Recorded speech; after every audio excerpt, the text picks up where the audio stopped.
Back up a little. Yeah, we're good. Hey everybody, it's me RJ. Colin. Today we're gonna pull the Cadillac upstream speed sensor, catalytic converter. The reason for this is if you are having, this is a 97 Dodge Ram where you're bogging out and it's like won't get above like 1,500, 200,000 RPM, but it's like, got no power and it won't go and you're gunning it. What that usually means is your cat's bad. So here's the sensor, okay? Now what I had to do, it is right. Let's see if you can see it. Right. The light there. There it is right there, okay? See another vehicle, cat, right up top. It had a sensor on it that I had to break off and then I had to pull the harness, which the harness goes up and is on top of the transmission, like way up in there. You gotta reach one arm on each side of the transmission laying under it to unhook it. So it sucks. We're gonna take this off and we're gonna see if that caused our problem. And then I noticed a few people talk about there, but nobody had a video of what to do. So I'm gonna pull this all the way. Let's see if I got it loose enough to do. I do not. So we're gonna put this right here. It's a 7/8 socket or wrench. I ended up using a breaker bar to get it off. It was on there, lots of rust. We're gonna find out is if the cat's locked up. When we pull this, it should give us a little pressure release. Some people were like, why'd you break it and cut it off if you didn't know that's a problem? Because right now my truck's toast. It will not drive. So it's a 97. It's either get rid of it or start pulling the stuff apart and hope you can figure it out. But what I'm guessing is the sensor, like the flow, so this is going to give us, it's only a 1/2 inch, so it's not going to give as much as a pipe back end, but maybe we'll get lucky and it'll get enough power so it can shift. All right, Colin's going to pause it for us. Those tools out, we're going to give it a drive. It's recording. I got Colin recording today, guys. Not so close, dude. Step back. So we went around the block. We pulled the sensor. We went out, not around the block, but went out onto a main road. And I got up to like 50, 55 range, and right in there was having trouble shifting, and then it shifted, and then it dropped down to 1,000 RPM, which means that back pressure in the cat, it just wasn't getting through. I opened this up, that's not really big enough to the pipe pressure, so I need to get the cat out of there and replace it. So, yeah, we're hoping that's going to be it, because I mean it shifted. It wouldn't have shifted if the transmission was gone. So maybe it was just couldn't get up to the RPMs and pressure it needed for it to kick down with the computer system. So here we go. We're hoping. All right. So we'll keep you updated if we get this more done and see. Hopefully this helps you. We're gonna put this back in when it cools off, and we're gonna go around the block, like do the same thing, and then if it bogs down again, we know it's definitely that, and I'll finish the video. Okay? So it'll be. Don't hit the button on accident. I'm not. All right, everybody. So here's the deal. I broke the sensor off because I couldn't get it off, so I had to cut the wire and pull it off so I could get a full socket on there to break it, because if not, it's too big and you can't get over it because the wire goes through there. I ran it with the plug pulled. I'm like, okay, it is shifting, but it's loud. It's still lost the power, having trouble. Sorry, I got hiccups all of a sudden. Right now, it's high revving, even at this speed. I was like, no, never this. So we let it cool off. We drove around. We put just the plug back in broken. So there might even be some exhaust coming out. I couldn't get any power, couldn't figure it out. So we're going for a ride up here. Show them the road. There's the road. We're gonna get ready to go up here. There's a road. It's a 4-lane road that you're allowed to get, it's a higher speed limit. So we're gonna get up here. Tell us what you think. Pause it for a second. Pause it. All right, everybody, so here I am. I'm coming from full stop. You buckled up, Colin? Yep. Here we go. I could not shift. It was like, I wish we took it for a drive and showing you. Here we go. Ready? I'm at 25. No problem with the shifting. We just hit 2,000 RPM. Let me shift it. It's giving me a little fight, and then right in this gear, there it goes. We're through the gear. I couldn't get over 20. Show my speedometer. Can you see it, kinda? I'm gonna zoom in. Okay, I'm doing 40. I know it says 45. My truck's speedometer's off by 5. It might be a little bouncy. Get back. Ready? It might be a little. Here, hit me. Ready? You can hear it hissing out the window. I don't know if you guys hear that. That's the sensor still letting.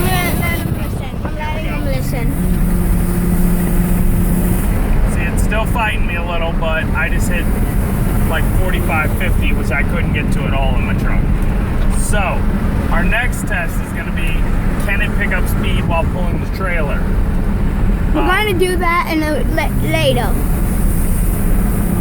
I'm at 2,500 RPM and it sticks, so I'm still getting a power loss from the cat. So if you want, you can. I might drill holes in my cat to get some power through, or gut it. You drill some holes, put a bar in there, break up the inside, and then after I do that, weld it back up, or just go and get a new cat.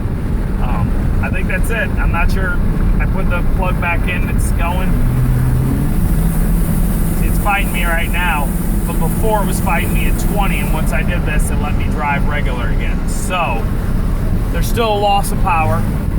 So if you're wanting to take your truck on highways, you're going to need to either remove the whole cat, replace that sensor. Maybe it'll do it. Maybe somehow it's just a sensor telling the computer to kick down.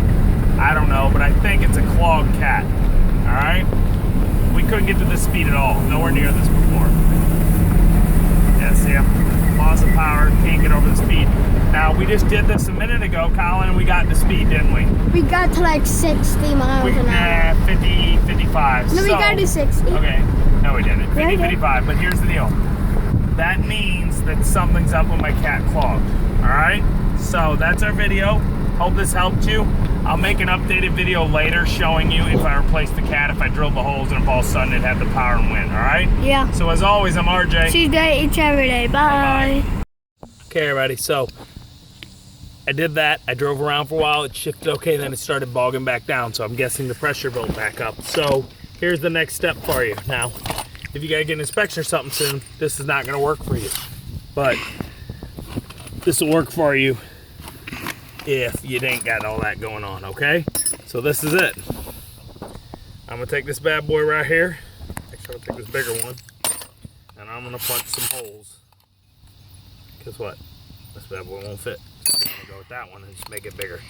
We're going to punch some holes in the upstream side of my cattle converter. Watch out. You gotta let my feet in, buddy. I'm bigger than you. I'm fat. I'm fat. Okay, so here we go, everybody.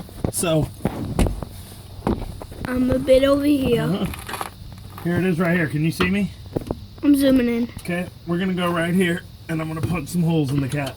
Okay, that's gonna be it. Can you see it? Give it here. I'm zoomed Can you in. see it? Yeah. So right here, and this should fix it. Man, I should probably get a smaller drill bit, but get it to go through.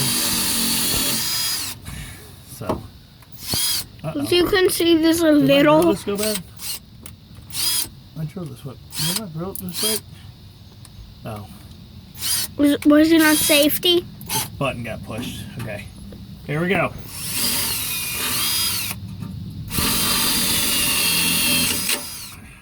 I did it again.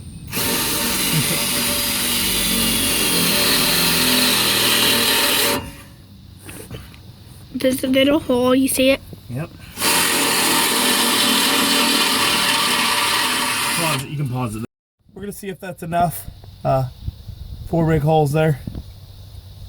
It's smoking because I drilled hot. And we're gonna go give this a ride and see what happens. I might cut that hole completely out and then patch it later if I can hollow out the inside here. We're gonna see what it does. All right, we're gonna take this around the block and let you know. We'll be back. Yep. All right, everybody, so you got those 4 holes drilled. As you can see, you're gonna watch. We're gonna hit 3,000 RPM almost when I high rev it, so I'm it gonna goes zoom through. in. And it's shifting. It's probably gonna sound a little at first when I get to the high gear getting on the highway here, because it's been so clogged. I'm guessing we're gonna throw some stuff out the back end. We're gonna find out. We're getting here, as you can see, getting on the highway, but it's a little loud now. The truck is like, because I have punched holes in the cat. But it's running so much smoother. Look at that. 30. I'm barely touching the pedal. I'm not even having to like force it through. It just shifted in the next gear. Right there. I don't know if you can hear it. You probably can't. But Tony, your seatbelt on? Yep. Here we go. Here we go.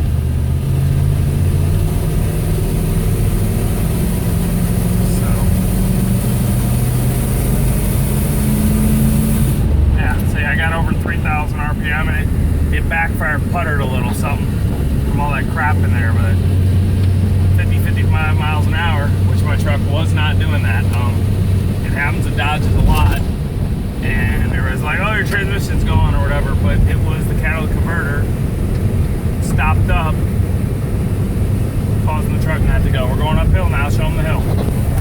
That's a big hill. I'm gonna zoom around the blade. Yeah, my truck, come back here. My truck used to have trouble getting up hills like this, period, for about a year now, and I was like thinking my transmission was going. It was just the cat was getting backed up slowly. It couldn't do these speeds like I'm doing right now at all. And there's the river. There's the river. We're going over the river. That's the Missouri River. Look how high it is. Look, it's all in the trees over there almost. Yep. Okay, come here. Let's come back. I am. How much time does it say we have left? 4 minutes. What? We're at 2 minutes, so 2 minutes left. Okay. So we're halfway through. I just hit 65 miles an hour smoothly in my truck. My truck never does that. Our next test, of course, is going to be, can it do it with a trailer? Colin, come here. Lean over and take a picture so Mommy can see what speed we're going, so she can But I see. need to zoom in on it. Come on, no zoom in. Just zoom back. Give me the camera. Pause it. Come on. Pause it. Pause. Go back. Okay, we're back. Show them this hill. This is the big hill. When I'm pulling a trailer, I could never get right here. It wouldn't shift. It just could not get up this hill. It was like, there it goes. So did you guys feel that? Yes. It shifted? Yeah. It used to not be able to go through that gear if I had a trailer on. I don't know about with the truck. Look at me. Are you recording still? Yeah. So when I had the trailer, what it just did there, where it lunged and shot through that gear, it could not get up through that gear. It may still have that problem with the trailer. We'll find out later. I'll hook it up and we'll come over here. But that's the fix. I mean, that's it. If your Dodge starts losing power, you notice it. You may not notice it upstreams. You just think something's weird going on. You punch through it. You get through. You might have to accelerate down. Your cat's going. The cat's starting to get backed up. Eventually, it'll come to one day where it'll be like mine last Friday, and it was like, you can't go over 20 miles an hour. And I was punching as hard as I could, and it was going to like the first line there. Can you see that kind of count? Show 'em. Right there, that first line after the 2,000 RPM, it just could not get to the next thing. But you can see it's not my transmission. I'm doing 50 miles an hour, and I'm at 1,500 RPM. If my transmission was winding out, it wouldn't do that. So it's a happy joy. It's a fix for me. Hopefully a fix for you, because I don't have to go get a new truck, because this truck's not worth putting $3,300 in it for a transmission. That's it. As always, I'm RJ. Today, it's every day. Bye. You heard him. Seize the day each and every day.